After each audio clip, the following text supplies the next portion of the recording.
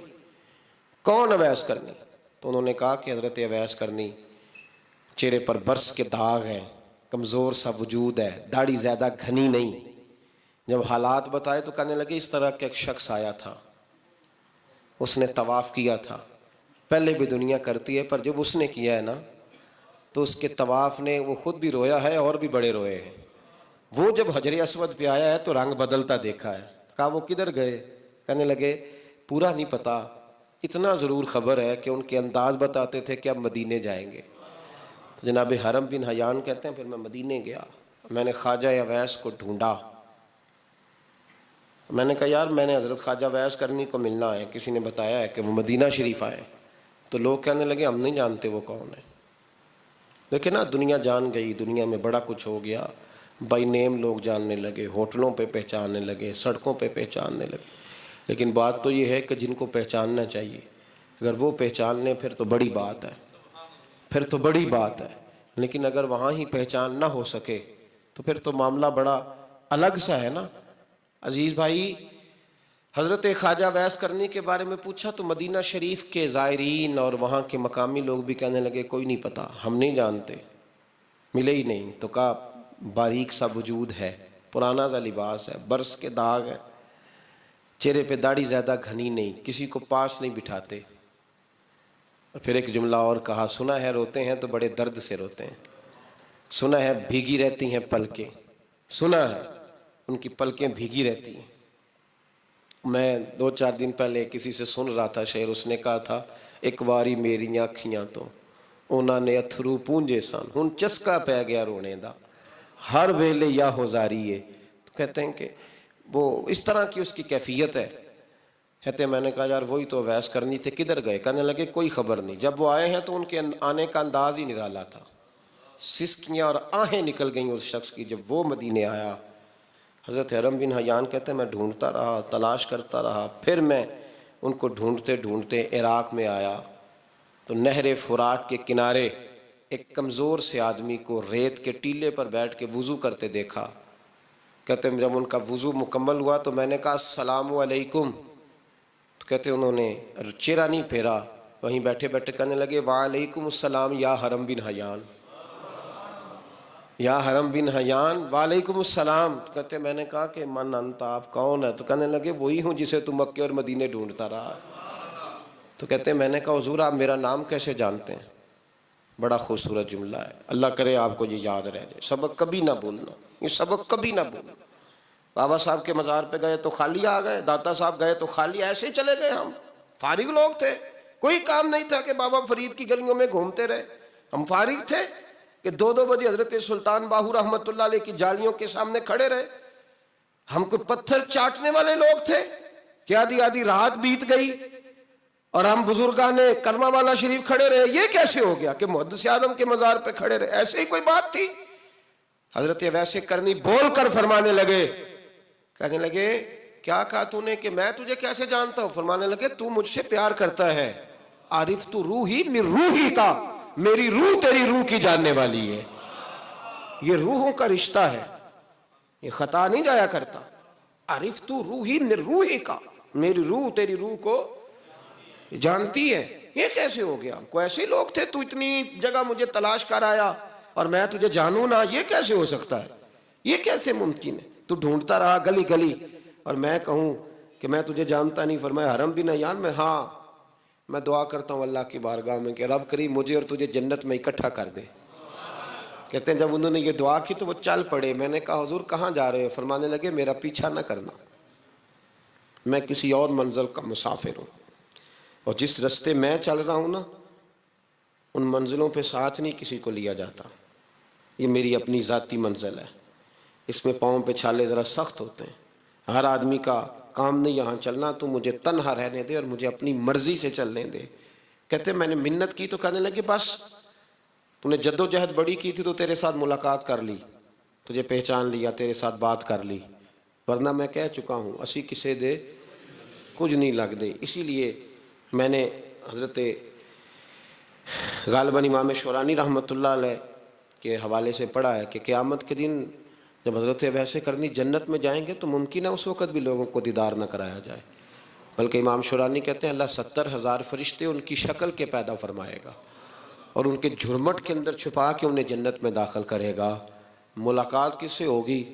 صرف انہی سے ہوگی جن کے لیے انہوں نے زندگی گزار دی، یا خدا سے ملیں گے یا مصطفیٰ کریم سے ملیں گے۔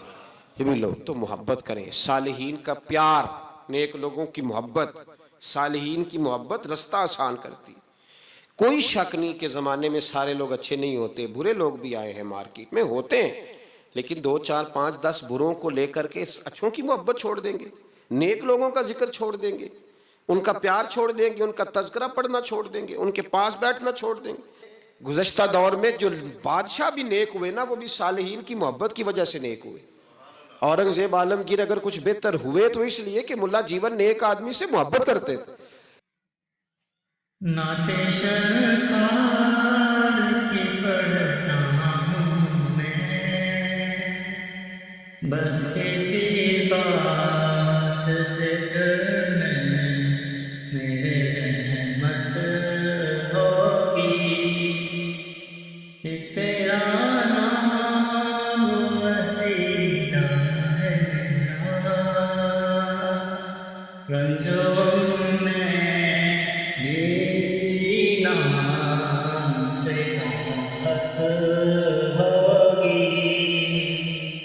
یہ سنا ہے کہ بہت اندھیری ہوگی، قبر کا خوف نہ رکھنا ہے دل، وہاں سرکار کے چہرے کی زیارت ہوگی، ان کو مختار بنایا ہے مولا نے، خود میں بس وہی جا سکتا ہے جس کو ہنسنے کے بابا کی اجازت ہوگی۔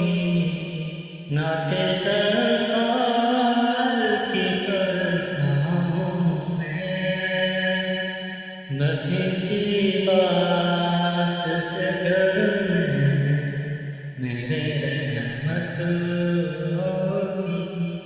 حشر کا دن بھی عجب دیکھنے والا ہوگا، زلف لہرا کے جب آئیں گے، پھر قیامت میں بھی ایک اور قیامت ہوگی، زلف لہرا کے جب آئیں گے، پھر قیامت میں بھی ایک اور قیامت ہوگی۔ نعت سرکار کی کرتا ہوں میں، بس اسی بات سے ڈر میں میرے رحمت ہوگی۔ محمود غزنوی کی بہتری کا سبب یہ تھا کہ حضرت سیدنا ابوالحسن خرقانی کے پاس جایا کرتے تھے۔ صالحین کی محبت نے بادشاہوں کے رخ بدلے، بادشاہوں کے۔ ان لوگوں کو پیار تھا تو حالات جہانگیر بادشاہ جایا کرتا تھا خواجہ اجمیر کے آستانے پر، تو لوگ کہتے ہیں کہ بڑے سخت دنوں میں بھی ہم اس کی آنکھوں میں آنسو دیکھا کرتے تھے۔ درد والی جگہ پہ جاتے تھے نا لوگ تو درد مند ہو جاتے، اس لیے صالحین کا پیار کبھی نہ چھوڑے، کبھی نہ چھوڑے۔ میرے بھائی، کپڑوں پہ مٹی پڑ جائے نا تو کپڑے دھوئے جاتے ہیں، اتار کے پھینکے نہیں چاہتے۔ چیزیں غلط ہو جائیں تو گرد جھاڑی جاتی ہے، اس نظام کو چھوڑا۔ صالحین کا پیار کبھی نہ چھوڑنا، کبھی نہ چھوڑنا۔ رب کریم کے بندوں کی محبت اللہ تبارک و تعالیٰ کے قریب کرے گی آپ کو۔ اللہ کے بندوں کی محبت آپ کے اندر جلوے پیدا کرے، اور اگر آپ ان کو پڑھیں گے۔ میں جب پاک پتن شریف جاتا ہوں یا کسی مزار پر میں کھڑا ہوتا ہوں نا، تو وہ جو حالات پڑے ہوتے ہیں نا ان بزرگوں کے، وہ سامنے آتے ہیں کہ یہاں خواجہ نظام الدین محبوب الہی تشریف لائے. دیکھیں نا، اگر کوئی بندہ سوچے تو ہو سکتا ہے کہ اس کا کلیجہ پھٹنے کو آئے جب خواجہ نظام الدین صاحب کہتے ہیں کہ جو باب جنت ہے نا بابا فرید صاحب کا، کہتے ہیں یہ ایسے ہی باب جنت نہیں. فرماتے ہیں جب بابا صاحب کا وصال ہوا تو بابا صاحب وہیں لیٹے ہوئے تھے جہاں آج ان کی مزار ہے، اور ان کے سرانے بالکل جس جگہ کو لوگ باب جنت کہتے ہیں وہاں میں نے رسول پاک کو کھڑے ہوئے دیکھا ہے. اب کوئی آدمی حضور کی خوشبو محسوس، اس کا ایک ارادہ بن گیا نا کہ یہاں حضور کھڑے تھے، اس پر کیفیت کیا طاری ہوگی، اس پر انداز کیا ہوگا، اس پر وارد کیا ہوگا، وہ کہاں پہنچ جائے گا 1-2 منٹ کے اندر. تو یہ تو اس وقت ہے جب اس کے محسوسات ہوں گے، جب وہ نظریاتی طور پر اس بات سے متفق ہوگا، جب وہ خوشبو محسوس کرنے کی صلاحیت رکھتا ہوگا. ایک بات عذرائے محبت ہے، کہہ دیتا ہوں کیونکہ سوالات ہوتے رہتے، کہہ دیتا ہوں. اعلیٰ حضرت کے ایک مرید تھے مولانا حشمت علی خان صاحب رحمۃ اللہ، بڑے تگڑے آدمی تھے. جن لوگوں کی پوزیشن بڑی سخت فاضل لوگ ہوتے ہیں نا، اور حاضر جواب 1 منٹ سے پہلے. پاک پتن شریف گئے تو باب جنت سے گزر کے آئے. باب جنت سے کسی ہمارے عالم نے نہیں لکھا کہ جب وہاں سے گزر گیا اب توبہ نہ کرے اور کوئی اچھا عمل نہ کرے تو جنت میں جائے گا. بس یہ کہا کہ ایک دروازہ ہے جہاں خواجہ نظام نے حضور علیہ السلام کو کھڑے دیکھا، گزر جائے کوئی تو الحمدللہ اس کے لیے ایک برکت ہے. لیکن کسی شخص نے یہ نہیں کہا کہ اب وہاں سے نکل کے آ جائے اور معاذ اللہ جھوٹ بولے، جو مرضی کرے اور کہے میں جنتی ہو گیا. یہ معنی کسی بندے نے بھی بیان نہیں کیا. ہاں وہاں سے گزر کے آئے، سچی توبہ کرے، بعد میں اپنے اعمال پہ محنت کرے، اللہ اسے برکت عطا کرے گا. فرماتے ہیں میں پاک پتن شریف سے ہو کے آیا، رش بڑا تھا، اس کے ایام تھے، تو باب جنت سے گزر کے آیا تو میں بس کی چھت پہ بیٹھ گیا. کچھ اور لوگ بھی تھے، تو ان میں سے کچھ ایسے صاحبان بھی تھے جن کو بیماری ہوتی ہے چھیڑ کے رکھنے کی، کوئی نہ کوئی بات کیے رہتے ہیں، یہ ہو گیا تو وہ ہو گیا. کہتے ہیں انہوں نے بات چھیڑ دی، مولانا کہاں سے آ رہے ہو؟ تو میں نے کہا پاک پتن شریف. تو کہنے لگے کہ آپ وہ بہشتی دروازہ جس کو کہتے ہیں باب جنت، وہاں سے بھی گزرے ہیں؟ کہنے لگے الحمدللہ، لائن تو بڑی لمبی تھی پر موقع مل ہی گیا ہے، گزر گیا ہوں وہاں سے. تو کہتے ہیں مجھے سونگنے لگ گئے. کہنے لگے پھر تو آپ جنتی ہو گئے ہوں گے، پر آپ کے پاس سے جنت کی خوشبو نہیں آ رہی. تنزیہ انہوں نے کہا، تنزیہ. تو کہتے ہیں انہوں نے طنز کیا تو مجھے بھی حق حاصل تھا، جواب در جواب کی تو اجازت ہونی چاہیے نا. میں نے کہا مولانا آپ کیوں سونگ رہے ہیں؟ کہنے لگے میں نے حدیث پاک میں پڑھا ہے کہ جنتی 500 سال بھی دور ہوگا تو اس کے پاس سے خوشبو آئے گی، یعنی 500 سال لگیں گے ابھی اس تک تو پھر بھی جنت کی خوشبو آئے گی، تو آپ سے تو کوئی نہیں آ رہی. کہتے ہیں میں نے ان سے کہا آپ نے ایک حدیث پڑھی ہے، اگلی بھی پڑھ لینی تھی. حضور نے فرمایا جہنمی کو جنت کی خوشبو کوئی نہیں آئے گی. یہ نہیں پڑھی آپ نے حدیث، یہ نہیں نظر سے گزری. تو کہتے ہیں اب وہ مولانا مجھ سے معذرت کرنے لگے، کہنے لگے یار آپ تو ناراض ہی ہو گئے. تو میں نے کہا بھی آپ نے کیوں چھیڑی بات؟ میں نے آپ سے کوئی ڈسکس کیا؟ آپ نے پوچھا کہاں سے، پھر آپ ہی نے کہہ دیا کہ وہاں سے گزرے کہ نہیں جنتی دروازے سے، اور پھر آپ نے ہی اعتراض کر دیا. تو پھر ہمیں اتنا تو حق حاصل ہے نا، ہم آپ بھی کرتے ہیں تو ہو جاتے ہیں بدنام، اور تم قتل بھی کر دو تو چرچا نہیں ہوتا.